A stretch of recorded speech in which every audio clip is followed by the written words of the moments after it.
అయ్యప్ప స్వాములు, నేను ప్రతి ఒక్క అయ్యప్ప స్వామికి రిక్వెస్టింగ్గా చెప్తున్నానండి. ప్లీజ్ ఆలోచించండి.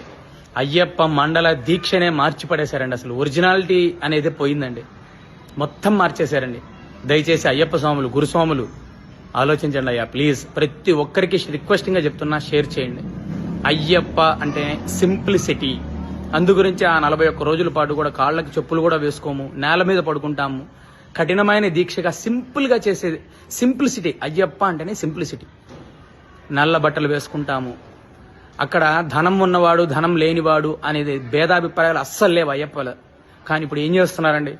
భజనలు అని చేసి పెద్ద పెద్ద సౌండ్లు పెట్టి భజనలు చేస్తున్నారు. 5-6 పదార్థాల అల్పాహారం. ఒక ఆయన 4 పదార్థాలు పెడితే ఇంకొక ఆయన 5 పదార్థాలు పెట్టాలి, ఇంకొక ఆయన 6 పదార్థాలు పెట్టాలి. పోటీ. తినండి స్వామి, తినండి స్వామి, తినండి స్వామి. అదే అండి అల్పాహారం.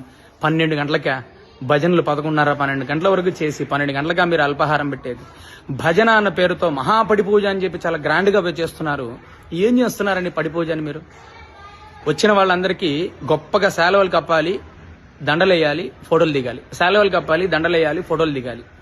ఎంత పెద్ద సౌండ్లు పెట్టాము, ఎంతమంది పెద్ద పెద్ద డీజే వాయిద్యాలు పెట్టాము. ఇదే అండి భజన అంటే? మీకు ఎక్కడుందండి భక్తి? అయ్యప్ప కోరుకునేది ఇది కాదండి. గురుస్వాములు, ప్లీజ్ ప్రతి ఒక్క అయ్యప్ప స్వామికి చెప్తున్నాను, అయ్యప్ప అంటేనే సింప్లిసిటీ. ఆలోచించండి.